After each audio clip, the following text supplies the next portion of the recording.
तू फिर ले आई अपनी बेटी को काम पर। तुझे पता है ना, ये मेरे पोते के साथ खेलने लगती है, जो मुझे बिल्कुल पसंद नहीं है, पर तेरे कान में तो जू भी नहीं रेंगती। ललिता जी अपनी कामवाली बाई कमला पर बरस पड़ी। वो माँ जी, मेरी सास की तबीयत खराब है ना, बच्ची उनको परेशान करती, बेकार में उनके आराम पर खलल पड़ता, इसलिए अपने साथ ले आई। मैं इसे अपने पास ही बैठा कर रखूंगी, नहीं जाने दूंगी आरव बेटे के पास। कमला ने हाथ जोड़ते हुए कहा। कमला ललिता जी के घर पिछले 5 वर्षों से काम करती है।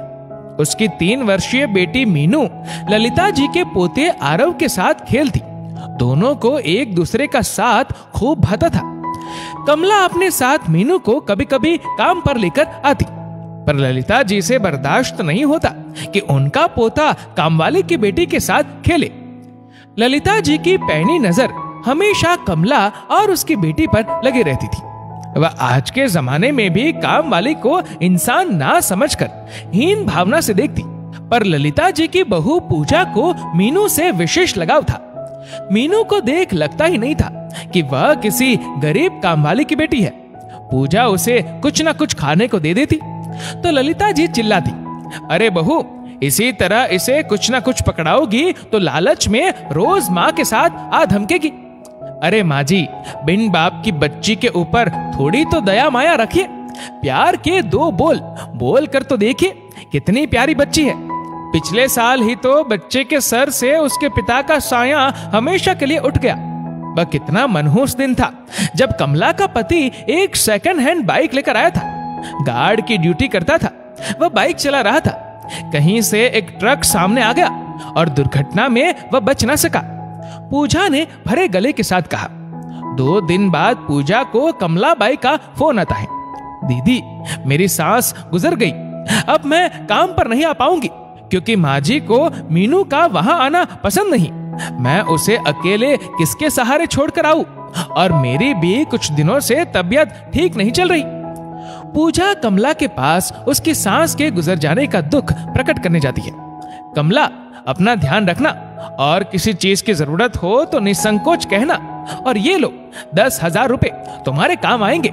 मैं भी मजबूर हूं, इससे ज्यादा तेरे लिए कुछ नहीं कर सकती।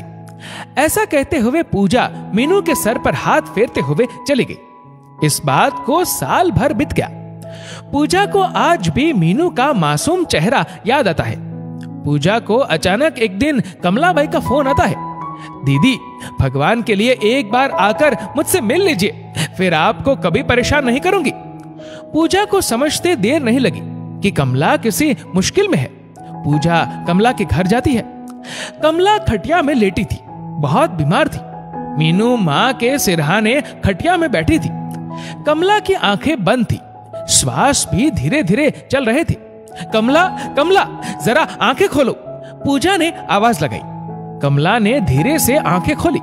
उसे बोलने में भी दिक्कत हो रही थी। दीदी जी, मेरे पति के पास जाने का समय आ गया है, पर मेरे प्राण मेरी बच्ची पर ही अटके हैं। मेरे जाने के बाद मेरी बच्ची का क्या होगा? कौन इसकी परवरिश करेगा? सगे संबंधियों ने भी मुसीबत की घड़ी में साथ छोड़ दिया है। मैं आपका ही इंतजार कर रही थी। क्या आप इसकी किसी अनाथ आश्रम में रहने की व्यवस्था करा सकती है, ताकि मैं निश्चिंत होकर मर सकूं? कमला ने हाथ जोड़ते हुए कहा। ऐसा क्यों कहती है पगली? हम तुझे कुछ नहीं होने देंगे, तेरा अच्छे से अच्छा इलाज कराएंगे। पूजा बोली।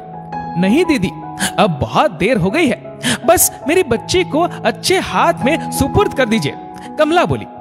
ठीक है कमला, मैं तेरी बच्ची की जिम्मेदारी लेती हूँ, तुम चिंता में दुखी ना होना। मेरे पास मीनू बहुत सुखी रहेगी। पूजा बोली। कमला के चेहरे पर शांति की मुस्कुराहट फैल गई। उसने एक नजर अपनी बच्ची की तरफ प्यार से देखा, मुस्कुराई और तुरंत ही गर्दन एक तरफ लुढ़क गई और वह भगवान को प्यारी हो गई। सच में उसके प्राण बच्ची की देखभाल की सोच में ही अटके थे। मीनू को भी कुछ गलत होने का अंदेशा लगा।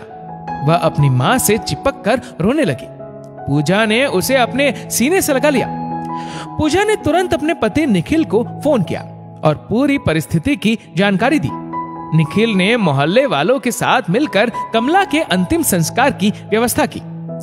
पूजा मीनू को लेकर घर आ गई। उसके लिए अपनी सास को मनाना आसान नहीं था, हरगिज नहीं। ये बच्ची हमारे घर का हिस्सा नहीं बन सकती, इसे किसी अनाथाश्रम में छोड़ाओ। ललिता जी गुस्से में बोली, माँ जी, ये तो आप बहुत अच्छी तरह से जानती है कि दोबारा माँ बनने का सौभाग्य मुझे कभी नहीं प्राप्त होगा, क्योंकि डॉक्टर ने तो दूसरे बच्चे के लिए साफ मना कर दिया है। कितना सूना रहेगा ये घर एक बिटिया के बिना। भाई बहन के हर त्योहार पर मुझे एक बेटी की कमी हमेशा खलती है। माँ जी, शायद भगवान ने आरव के भाग्य में बहन का सुख लिखा हो। इस बच्ची को अपनाने से हमें बेटी का सुख मिल जाएगा और आरव को एक बहन मिल जाएगी। माँ जी, कितनी सौभाग्य की बात रहेगी कि हमारे आंगन में बेटा बेटी दोनों एक साथ खेलेंगे। इस बच्ची को परिवार का सुख मिल जाएगा, अच्छी परवरिश मिल जाएगी। पूजा ने ललिता जी को समझाते हुए कहा। तभी आरव बोला, दादी, मम्मी ने कहा है अब से मीनू मेरी बहन है, मैं इसे कहीं नहीं जाने दूंगा। प्लीज आप इसे अनाथाश्रम मत भेजिए, मैं आपकी हर बात मानूंगा, मैं कभी आपको परेशान नहीं करूंगा। अपने पोते की प्यार भरी मनुहार और पूजा के तर्क सुनकर ललिता जी मीनू को अपनाने को तैयार हो जाती है। पूजा दोनों बच्चों को आंगन में साथ खेलता हुआ देख फूली नहीं समा रही थी। वह आसमान की तरफ देखते हुए बोली, कमला, मैंने अपना वादा पूरा किया। दोस्तों, इस वीडियो को लेकर आपकी क्या राय है, नीचे कमेंट करके जरूर बताएगा। और अगर आपको वीडियो अच्छा लगा हो तो इस वीडियो को लाइक करेगा, शेयर करेगा ज्यादा से ज्यादा लोगों तक। और ऐसे ही और भी इंस्पिरेशनल वीडियोस के लिए सब्सक्राइब करें हमारे यूट्यूब चैनल को और फेसबुक पर फॉलो करें हमारे पेज को। धन्यवाद।